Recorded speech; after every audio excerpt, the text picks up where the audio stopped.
संक्षिप्त में परमेश्वर के अनुग्रह के बारे में वचन से हम मनन करेंगे। परमेश्वर की दयालुता और उनकी कृपा अनुग्रह हमें ऊपर उठाती है और हमें उसकी मेज पर बिठाती है।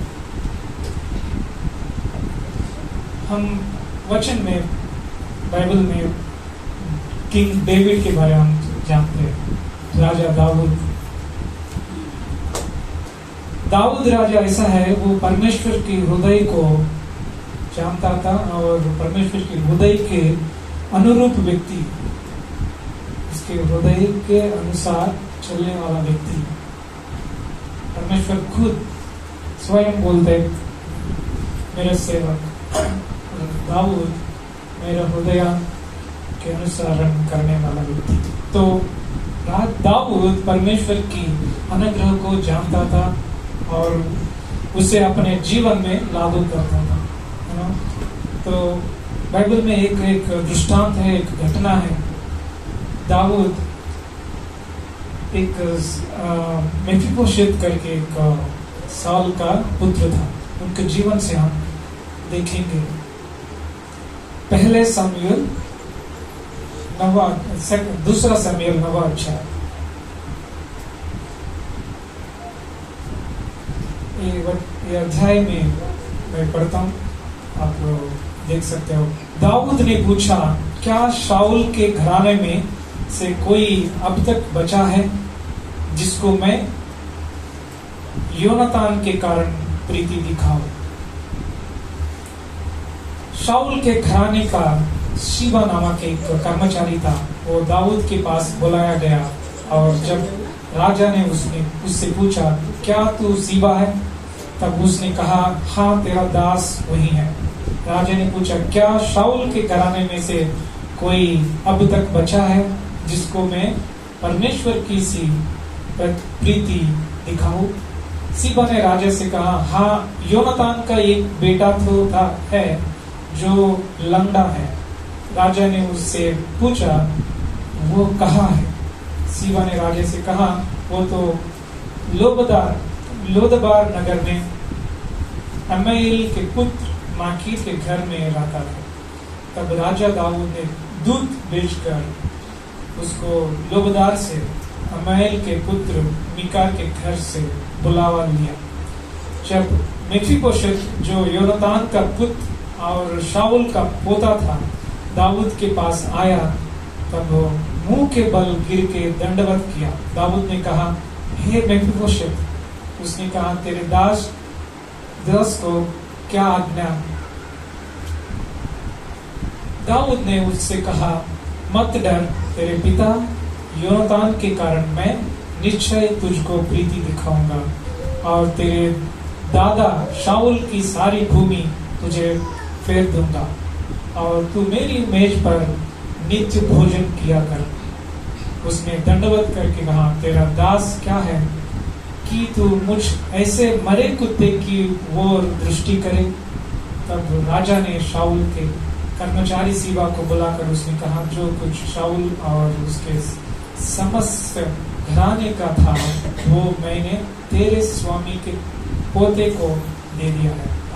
अब से तू अपने बेटों और सेवकों समेत उसकी भूमि पर खेती करके उसकी उपज ले आया करना कि तेरे स्वामी के पोते को भोजन मिला करे।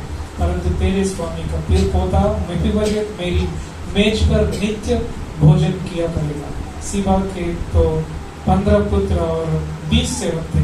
सीबा ने राजा से कहा, मेरा पुत्र राजा और अपने दास को जो आज्ञा दे उन सभी के अनुसार तेरा दास करेगा।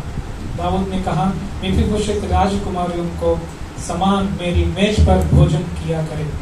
मेफीबोशेत के भी मीका नामक एक छोटा बेटा था और सीबा के तो 15 पुत्र और 20 सेवक थे। सीबा ने राजा से कहा, मेरा प्रभु राजा अपने दास को जो आज्ञा दे सभी। मेफीबोशेत को भी मीका नामक एक छोटा बेटा था और सिबा के घर जितने रहे थे वो सब मेफीबोशेत की सेवा करते थे। मेफीबोशेत यरूशलेम में रहता था क्योंकि वो राजा की मेज पर नित्य भोजन किया करता था। वो दोनों पांव के पंगुला था। हालेलुया। इस अध्याय में हम देखें मेफीबोशेत नाम का एक व्यक्ति के बारे में, क्योंकि दाऊद एक प्रकार का मसीह था, एक दाऊद टाइप ऑफ क्राइस्ट, और उसका अपंग मेफीबोशेत के प्रति परमेश्वर के दया दिखाना, गिरे हुए पापियों के प्रति यीशु मसीह परमेश्वर की कृपा, उसका अनुग्रह का एक उदाहरण है। और जैसे हम नए नियम में स्पष्ट रूप से बताया गया है कि जैसे दाऊद ने मेफीबोशेत को बुलाया, बैकग्राउंड में मैं बताता हूँ। जो शाऊल करके एक राजा था दाऊद से पहले, उसके सारे बच्चे हैं, बेटे मर गए युद्ध में, और उनमें से एक बेटा जोनातान करके, वो दाऊद का बहुत अत्यंत प्रिय मित्र था। जो शाऊल दाऊद को मारना चाहता था कई बार, लेकिन जो शाऊल का पुत्र, जो दाऊद का मित्र था जोनातान, वो दाऊद को हमेशा बचाता था अपना पिताजी से। इतना करीबी दोस्ती है उनके बीच। एक बार दाऊद बोलता है जोनातान के बारे में, वो हमारे बीच गर्लफ्रेंड बॉयफ्रेंड के बीच प्रेम था ना, वैसा प्रेम हमारे बीच है, कोई उन्हें अलग नहीं कर सकता। इतना अच्छा दोस्ती। ऐसा योनातान के प्रति दाऊद को वो जो मित्रता है और वो प्रेम है, वो अनंत काल का है, हमेशा वो रखता था। एक दिन शाऊल का जो बेटा है, जो दाऊद का मित्र, वो भी युद्ध में मर गया है और कोई बचा नहीं, शाऊल के बेटे। लेकिन एक मेफीबोशेत करके एक होता है, कौन? योनातान का पुत्र मेफीबोशेत और शाऊल का पोता, वो बच गए हैं, लेकिन छोटे में वो लंगड़ा हो गया। आप बाइबल में पढ़ सकते हो कैसे लंगड़ा हो गया। और जब भी दाऊद ने राजा बना, तभी दाऊद परमेश्वर का अनुग्रह को क्या करना है, वो लागू करता है अपना हृदय में। वो देख रहा था कि मेरा जो एक समय पर राजा था शाऊल, उसका घराना का कोई है क्या, मैं दया दिखाऊं, ढूंढ रहा था। सारे मर गए, लेकिन दाऊद ढूंढ रहा था कि कोई है तो मैं दया दिखाऊं, क्योंकि ये अभी राजा का स्थान में। तभी उन्होंने पूछा था सेवकों को, तभी एक सीबा नाम का सेवक था, बताया कि मेफीबोशेत है, लेकिन कैसे बताओ राजा को, वो लंगड़ा है, कुछ काम का नहीं। तभी दाऊद ने पूछा है कि वो कहाँ है, उसको बुला के लाओ। मेफीबोशेत, दाऊद ने ये नहीं पूछा कि वो लंगड़ा कैसा हो गया या क्यों हो गया, वो किसी काम का नहीं है तो मैं बुला के क्या करूं, ये सोचा नहीं। वो पूछ रहा था कि वो कहाँ है, उसको लेकर आओ, ताकि मैं उसको प्रीति दिखाऊं, दया दिखाऊं। तो यहाँ पर दया का अर्थ है, इब्रानी लैंग्वेज में चेसेड बोलते हैं, जिसका अनुवाद अक्सर प्रेममय दयालुता। और ये अपने लोगों के प्रति परमेश्वर के निष्ठावान और अचूक प्रेम की ओर संकेत करता है। एक पक्षी है, उसको सारस बोलते हैं। वो क्या करता है, अपने बच्चों को लंबे एक पेड़ है, उसके ऊपर अपना नेस्ट बनाता है, वहां पर बच्चों को रखता है। और इतना छोटे में इतना गंदे दिखता है वो बच्चे, और उसको बचा के रखता है सारे शत्रुओं से, और वो इतना प्रीति रखता है अपने बच्चों से, तो वो कभी गिरने नहीं देगा वहां। तो सारस, ये जो दयालुता, प्रेममय दयालुता, ये जो चेसेड है, दूसरा सिनोनिम है सारस, क्योंकि वो भी वैसा ही करता है। उसी रीति से परमेश्वर भी हमारे साथ उस दया दिखाता है, जैसे वो पक्षी दिखा है। इब्रानी लैंग्वेज में दया को चेसेड मतलब ये दोनों अर्थ है, वो जो पक्षी का नाम भी आता है। जैसे वैसा ही दाऊद भी इस मेफीबोशेत को दया दिखाने के लिए बुलाया है। हम आप देखेंगे कि दाऊद ने कहा, क्या अभी तक कोई नहीं है? उसने कोई योग्य नहीं है ये नहीं पूछा, लेकिन कोई नहीं है क्या पूछा है, और उन्हें उसको बुलाया है। और इसके दो बातें हम देखते हैं। अनुग्रह हमें वही खोजता है जहां हम हैं, हमें राजा की उपस्थिति में लाता है। ये मेफीबोशेत राजा को नहीं ढूंढ रहा था, लेकिन कौन ढूंढ रहा था? राजा मेफीबोशेत के ढूंढ रहा था कि उसको मैं लाओ और मैं अनुग्रह दिखाऊं। उसी की तरह परमेश्वर को हम नहीं ढूंढते हैं, लेकिन परमेश्वर हमें ढूंढते हैं। जहां हम हैं वहां तक परमेश्वर आके उसका अनुग्रह पहुंचता है। तो अनुग्रह हमें वही तलाशता है जहां हम हैं। तो परमेश्वर की अनुग्रह रिश्ते की शुरुआत करती है। तो यहाँ पर रिश्ता कौन बना रहा है? मेफीबोशेत बनाया नहीं, दाऊद ने खुद मेफीबोशेत से रिश्ता बनाया है। हम वह हमारे उसके पास आने का इंतजार नहीं करता है। वास्तव में हम स्वयं परमेश्वर के पास नहीं आ सकते और ना ही आ सकते हैं। परमेश्वर हमें खोजता है और हमें वही पाता है जहां हम हैं। जैसा कि एक बार लुईस करके परमेश्वर का दास है, वो बताता है कि मुझे परमेश्वर की खोज का अनुभव कभी नहीं हुआ। ये दूसरा तरीका था, वो शिकारी था और मैं हिरण था। परमेश्वर शिकारी, जैसा एक शिकारी जंगल में हिरण को चेज करता है उसको मारने के लिए, लेकिन परमेश्वर हमें शिकार कर रहा है, मारने के लिए नहीं, हमें बचाने के लिए। लुईस ने ऐसा बताया है।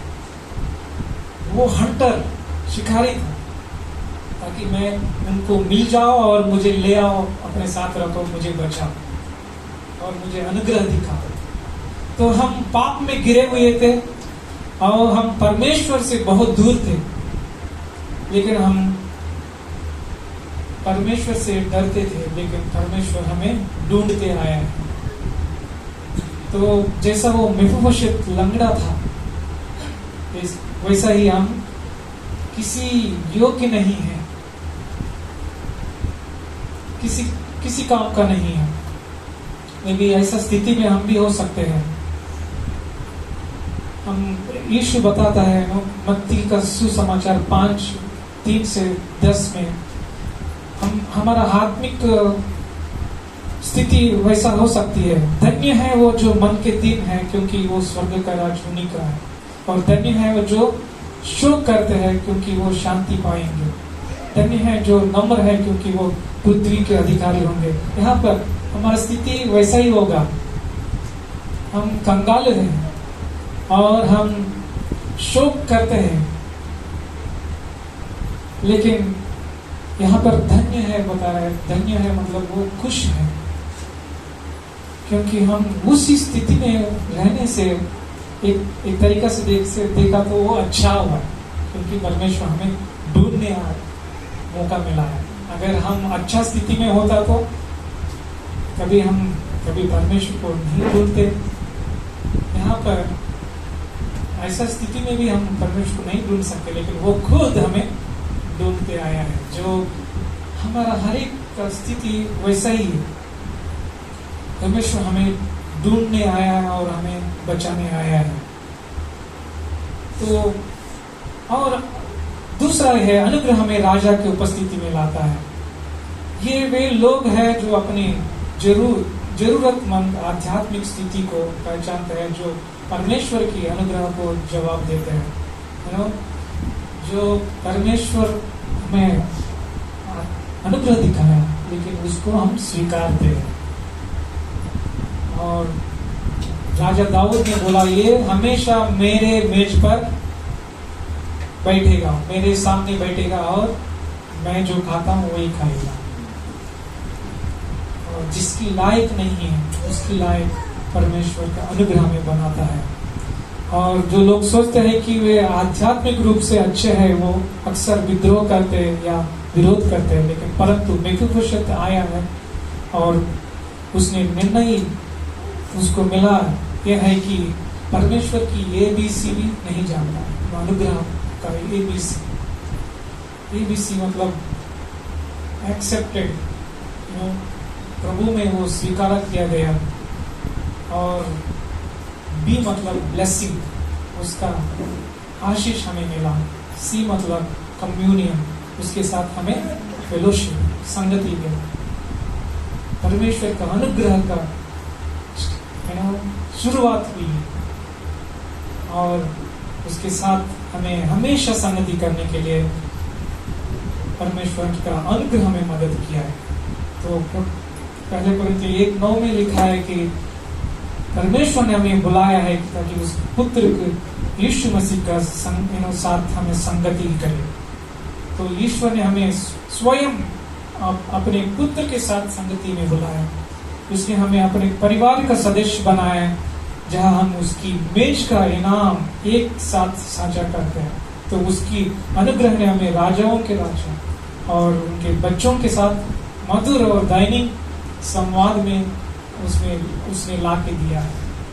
तो परमेश्वर का अनुग्रह, परमेश्वर के यहाँ मेफीबोशेत को देखता है तो उसके साथ राजा के परिवार के साथ बैठ के खाने का मौका मिला। कब तक? जब तक वो जिंदा है, तब हमेशा के लिए। तो वैसा ही परमेश्वर हमें वहां से उठाता है। एक वचन हम देखते हैं परमेश्वर कैसा हमें उठाता है।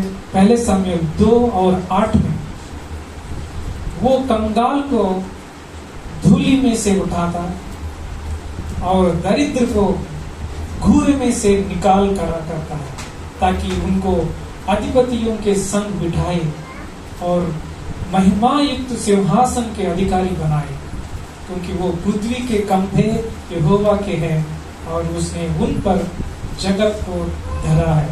हालेलुया। तो परमेश्वर हम वैसा लोगों को उसका अनुग्रह, हम दरिद्र थे, परमेश्वर से दूर थे, उनको नहीं जानते थे, उसका अनुग्रह को हम नहीं पहचानते थे, लेकिन वो ढूंढते आया और हमें उसके साथ मिलाया और उसके सामने मेज पर बिठाया, उसके साथ में हम फेलोशिप करें। तो इस सत्य को हम जानते हैं तो हम अपने आप को कभी नीचे नहीं सोचते। हम किसके हैं? परमेश्वर के हैं। हालेलुया।